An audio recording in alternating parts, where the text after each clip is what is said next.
A law in general. What is law? I've got a favorite definition. My favorite definition is that law is the command of the sovereign. You know what is the sovereign?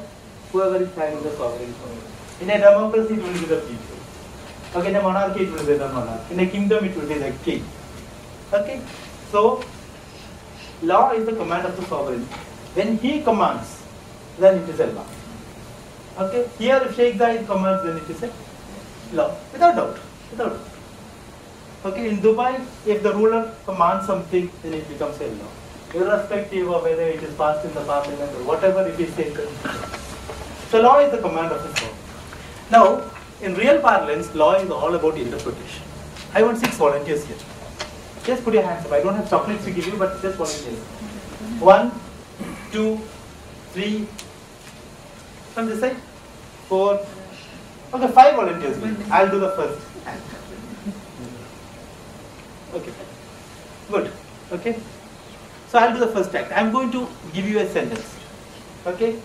I never said you did it. How many words are there? I never said you did it. Now I am going to put an emphasis on one word there. That is I. Okay? Now just have it in your mind what the meaning of this sentence would be. When I say to Madhu sitting here, I never said you did it. What does that mean? That I have not said this. I have not said that he has done something. I never said you did it. Who was the volunteer number 2? No, number 1, you. Just put an emphasis on never and repeat the same sentence. I never said that you did this. No, not that. I never said you did it. What does that mean? Is it different from the first one? Yes. It is. Clear? Okay, who was the third volunteer? Okay, please. The third word, I never said. Put an emphasis on said. I never said that you did. Okay, which means he never said it, but he has by some other gestures, okay, made other people know that he has done something. Clear? Clear? Okay, what was the fourth one? You. I never said you did it. Correct. Is that different from the other 3 sentences? Yes. The meaning of it. Right? I never said you did it, but I might have said that somebody else has done it. But I never said that you did it. The first one was I never said it. Maybe somebody else has said it. Second one is I never said it, which means it was not said at all. The third one is I never said you did it, but I might have done some other gestures to say that you have done it. Okay? And the fourth one is I never said you did it, meaning that you have not done it, and I might have said that somebody else has done it. Next one. I never said you. I never said you did it. That has got a different meaning there. And what was the 6th one? I never said you did it. So you might have done something else you have not done. So 6 words in the same sentence gives you 6 different meanings. Why did I say this here? Because this law is all about interpretation. I've told you about the lawyers here. Okay, they are very smart at interpreting. Okay, devoid of the intentions of a law, which the judges sometimes may not be able to make out. See, the lawyers are the experts here. The lawyers are the experts in maritime law. See, he is a shipping lawyer. He has been practicing for ages, and he has been interpreting the law like hell. Okay, so whatever he says to the judge may not be an expert there. So what does the judge decide? He decides who is the better lawyer, and he gives up the verdict. Coming to the general provisions of the UAE maritime laws related to claims, you know who this lady is? I got one more chocolate which I will give you. Whoever says who that is. Lady Justice. Lady Justice. What is the name of that Lady Justice? She is a goddess, Greek goddess. This chocolate is for you. Okay, it is goddess Themisitis. Okay, whoever that is.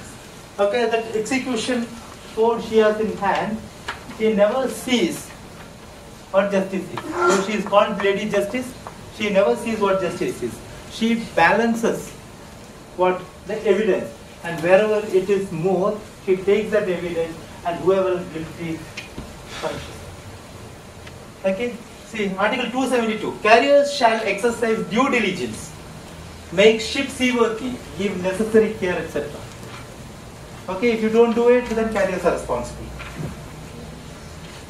Okay, Article 273, carriers shall not ship the goods on deck unless the shipper permits in writing. Now the shipper. Article 275 gives out a list of the general defenses of the carriers. We will see it in the process. Article 276 limits the liability of carriers, which we have already seen. 277, examination of goods, which means the surveys, inspection, tally sheets, etc., etc., etc. 281, notification of damage by the consignees. You have already seen that, right? Within? Immediately or within? Excellent, excellent. Article 2, you are with me. 282, period of responsibility of the carrier. That also we have seen, right? Right. 284, exemption for carriage of livestock. 285, carrier's responsibility for delay in delivery. 286, carrier's responsibility to all the claimants in a true bill of lading. 287, time limit for suit. And 260 talks about letter of indemnity to be issued. What does that mean? The last one, just letter of indemnity to be issued by the shipper for issuance of a clean vehicle. You don't hold responsible the carrier Ah. for any Discrepancy. Okay. So, see, we had an argument with a lawyer. Okay, I'm not naming the lawyer here. He said that the indemnity says consignee claimed at destination. We have issued an unclean bill of lading at the port of origin because we got an indemnity letter from the shipper stating that you are allowed to please issue a clean on board bill of lading. Okay. Please issue a clean on board bill of lading, and if there is any claim from the consignee, I will make sure that it is paid there. Consignee lodges a claim for damage to the goods. We bring in this letter of indemnity. It is not acceptable to the carrier. But the later part of this Article 260 says that you can issue a letter of indemnity, but you can use that letter of indemnity only against the shipper and not against any other third party of the consignee. So the lawyer says that your letter of indemnity is only as good as a toilet paper. Because you can't expect a lawyer to know everything. Says, is it not mentioned in the law? Where is it mentioned in the law? Article 260, please refer to that. Then he understood. Okay? That is it. So much for when are claims lost and general provisions. Clear? Now, where are claims lost? Anywhere. Anywhere. Okay? Claims are lodged with the carriers or their agents by the cargo interest or their underwriters or their recovery agents at the place of domicile of the claimant or the carriers or agents.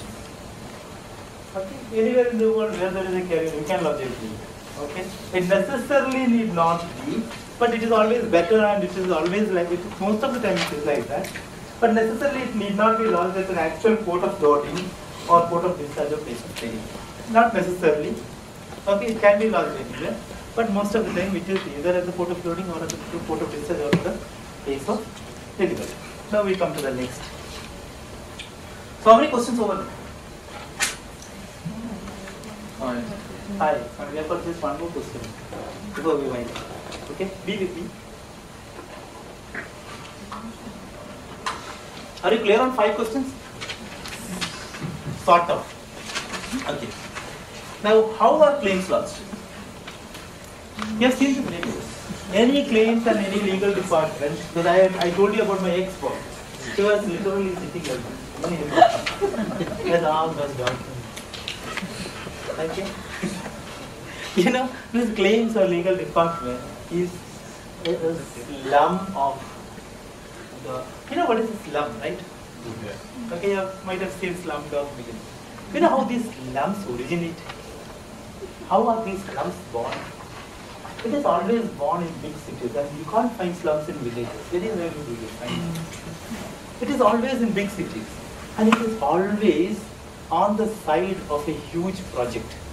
Okay, especially when you go to Bombay, places like Bombay. There are huge cities, tall rise, high-rise buildings, huge projects, hotel projects, commercial projects, residential projects, and on one side you will find the slum. Why is it so? See, at the time of beginning of the project, now to safeguard their interest of the developers or the builders, what they do is equal amount of space where they are building the project, they have got, because see, they go and develop a project not in the heart of the city, a little outside the city. Okay, and that later develops into a city. So what they do is on the other side, they have got a huge plot there where they dump in all the workers there. They give them materials like bamboo sticks, and they, each one of them construct their own hut mills. It's called hut mills. And they've got their own small toilet facility there. And a legal slum is born there. Okay, and these slums, later on, the other people come in there. Okay, like they cannot go to the city to buy their things, so they are small shopkeepers, there are small barbers, like the one we explained already. There are so many vendors there, they take their places outside these legal slums, and that develops into an illegal slum. Okay, now this slum is resultant to the mess which is created by all the other departments. Okay, so any claims department, have you been to a claims department, legal department, with some problems?